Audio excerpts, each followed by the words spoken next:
Irmãos, Pai do Senhor Jesus, passando aí para gravar um vídeo rapidamente. Vocês conhecem esse livro aí, ó? Fazendo a propaganda gratuita aí da CPAD, ó, Casa Publicadora das Assembleias de Deus. Esse livro que tem por autora, ou é de autoria, de Joana Wever. Dizem que é assim que pronuncia-se. Enfim, o livro que tem por título Como Ter o Coração de Maria no Mundo de Marta. É extremamente importante, significativo, fazer essa conversão, fazer essa compreensão, você conseguir adorar a Deus, servir a Deus, quando você serve também aos homens. Então, que bom seria se conseguíssemos colocar debaixo do mesmo teto alguém como Maria, né, e alguém como Marta. Aqui nós teríamos mais ou menos aquilo que eu digo que seria o ponto de equilíbrio, nada menos que adorar a Deus, a saber, Maria, adorar a Deus, e servir aos homens, a saber, Marta. Aqui você tem uma série de fatores. Teologicamente falando, você tem aquilo que eu chamo de HD, DH, ou doutrina teantrópica. Vou falando vagarosamente, vou escrevendo na tela. Que é a doutrina aceita no Concílio de Calcedônia, quando passou-se a ensinar que Jesus, enquanto homem, foi 100% homem, sem deixar de ser 100% Deus.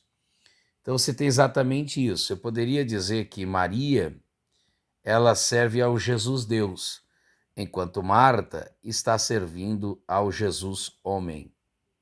Eu poderia dizer aqui também que você tem a lei e a graça nessas duas personagens aqui, personificada, assim como Paulo vale-se dessa argumentação para falar de Agar e Sara e seus filhos, a saber, Ismael e Isaque.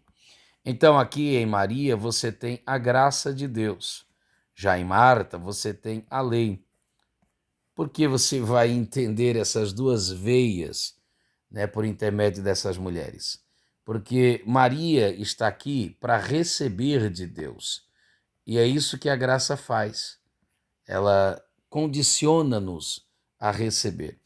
Ao passo que Marta está aqui para entregar. E é isso que a lei exige. Então, dar e receber. É verdade que Atos dos Apóstolos, capítulo 20, versículo 35, diz que melhor é dar do que receber. Então, de baixo para cima, eu diria que a Marta está numa condição privilegiada, porque a Marta está dando, a Marta está entregando. Porém, de cima para baixo, eu diria que a Maria está numa condição melhorada. Por quê? Porque a Maria está na condição de receber. Então, lei ou graça? Aonde encontramos-nos? Uma não invalida a outra. Existe graça no Antigo Testamento, existe lei no Novo Testamento, existe graça no mundo de Marta e não apenas no mundo de Maria, assim como existe lei no mundo de Maria e não apenas graça. É interessante notar o seguinte, lembra das palavras de Jesus? É um texto célebre, né, que está lá em Lucas, capítulo de número 10, versículo de número 38 a seguir. Jesus disse que a Maria, ela escolheu o quê? A melhor parte. Então é uma questão de escolha. Observe que Jesus não disse que era a única parte boa. Ele não disse que a parte que Marta havia escolhido era ruim. Então, se a parte que Marta escolheu era boa, assim como Paulo diz que a lei é boa, a parte que Maria escolhe é melhor, porque é a parte da graça. Então, a parte de Marta é aquela que o homem faz para Deus, isto é, de baixo para cima. Já a parte de Maria é aquilo que Deus faz para o homem, de cima para baixo. E sempre Deus tem-nos, dar-nos a melhor parte. E o melhor, Jesus disse que a parte que Maria escolhera não lhe seria retirada. Então, graças a Deus por isso, porque a graça de Deus que nos é ofertada, tanto a Maria quanto a Marta, nos é ofertada, ok? E essa graça que nos é ofertada, disse Jesus, que ela não nos será dada. Então, o que é melhor, dar ou receber? Observe que o mundo de Marta é um mundo atarefado, muito atarefado. É por isso que está aqui, ó, fortalecendo a comunhão com Deus em uma vida atarefada. Talvez essa seja uma das grandes problemáticas da irmã Marta, que retrate-nos, porque no mundo meritório, que é esse mundo que a gente vive, né? O mundo meritório, o mundo da meritocracia, um mundo onde você necessariamente precisa fazer algo para ser digno de receber algo em troca, algo em troca. Então, neste mundo que nós estamos vivendo, somos tendenciosamente influenciados a pensar como Marta. E qual era a síndrome de Marta e talvez o erro dela nesse sentido? O erro em de achar que Maria, ao estar aos pés de Jesus, não estava fazendo nada. Isso é um equívoco terrível, quando alguém pensa que dedicar-se à oração, dedicar-se à vida de proximidade, de intimidade, à vida relacional com Deus é uma perca de tempo, ou é um submundo, ou um mundo de gente desocupada que não tem mais nada o que fazer. Então, o que Jesus está propondo aqui é exatamente isso. Quando a Bíblia diz o que todos nós conhecemos em Mateus, lembra lá? Capítulo 6, verso 33. Jesus disse: buscai primeiro, não unicamente, o reino dos céus.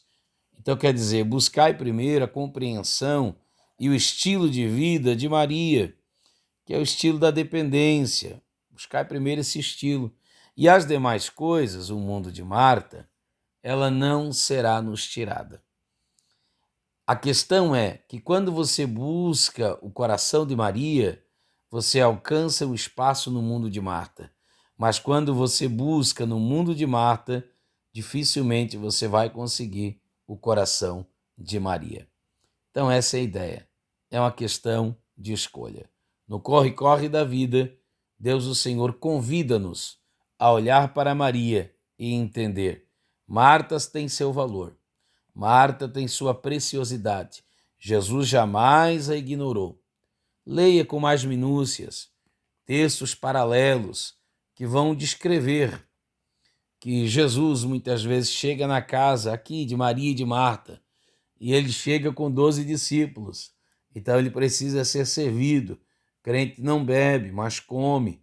Então a vida e o trabalho de Marta, de modo algum, foi ignorado por Jesus. Jesus chega a dizer lá em João capítulo 11, verso 39, lembra disso? Verso 40, Marta, eu não te hei dito, Marta. Se você acreditar, você vai ver a glória de Deus. Então a glória pode ser vista também pela fé, e não apenas como fruto de suas mãos. Jesus nunca rechaçou, Jesus nunca ignorou o trabalho de Marta. Jesus, o Senhor, sempre apreciou que nós fizéssemos algo por ele, materializando o sentimento. Só não esqueça disso. Trabalhar para Deus não substitui trabalhar com Deus. Trabalhar para Deus não é sinônimo de trabalhar em Deus e com Deus. É a lógica de 2 Crônicas que todos conhecem. Lembra 2 Crônicas, lá o capítulo 7, versículo 14. Se o meu povo que se chama pelo meu nome, lembra disso? Aí a Bíblia é maravilhosa quando vai dizer assim, ó, e buscar a minha face, não é as minhas mãos. E buscar a minha face e a face de Jesus busca-se com o coração de Maria, não com as mãos de Marta. Então que Deus o Senhor ajude-nos a entender que as mãos é a extensão do coração e não o inverso disso. Reitero, a mão deve ser a extensão do coração e não o coração a extensão das mãos.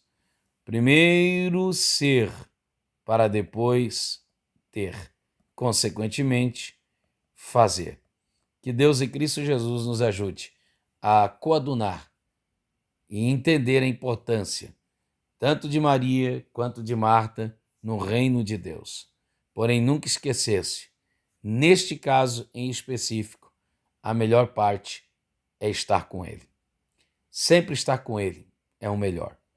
Sempre estar com Ele é muito melhor. Que Deus nos ajude em Cristo Jesus para a glória de seu nome. Amém.